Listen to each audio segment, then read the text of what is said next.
GOP Senator Bill Hagerty just saw, and you just saw that in him in the hearing. Senator, your reaction to Jack Lew's nomination, to make it simple, he going behind your back, did not tell the truth to the Senate when he was actually working as Treasury Secretary about how he was converting to currency, the Oman currency, to euros. He was out there working behind the scenes to get Iran money without telling you guys.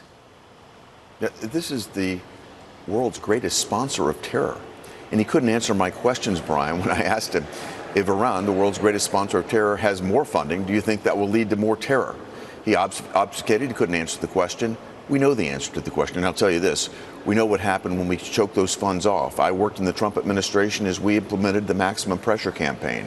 You saw us push Iranian funding down below $8 billion. We totally choked this off. Back during Obama, during the appeasement campaign in 2014, 2015, you saw the violence coming out of Gaza. Biden comes back into office, looks the other way. You get this hockey stick of revenues coming into Iran. As soon as they start getting funding again, guess what happens? The 11-day war in Gaza in 2021. And now you've seen this. Hamas and Hezbollah were going broke. It was widely reported in the media under President Trump's maximum pressure campaign. Now we've got Biden's appeasement program. They're back in business. But, Senator, if we know what he was up to, the Israelis know what he's up to. They need to trust our ambassador. They're not going to be able to trust this guy. Here's the other problem. Rob Malley. This guy's basic godfather was Yasser Arafat. He had a security clearance taken away, and we don't know exactly why. Here's some of that exchange yesterday. Do you know Rob Malley? I haven't. Yes, I've known him. I haven't talked to him in years. Did he undertake efforts to quash sanctions enforcement on Iran? I do not recall Rob Malley having a role in the enforcement of sanctions. Well, very obviously something has dramatically changed here. And it's clear to me that the Biden administration's enforcement of sanctions against Iran is every bit as ineffective as the Biden administration's enforcement of our border security. Senator, is he going to get confirmed?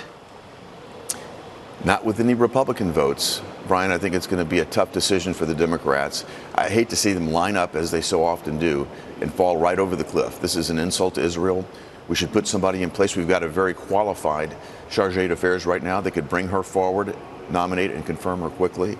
But instead, they're going to send a proponent of Iran into to serve Israel, to serve as our representative to Israel. You think about it, Iran wants Israel wiped off the map. And you've got this person who's been deeply involved in this flawed strategy to enrich Iran.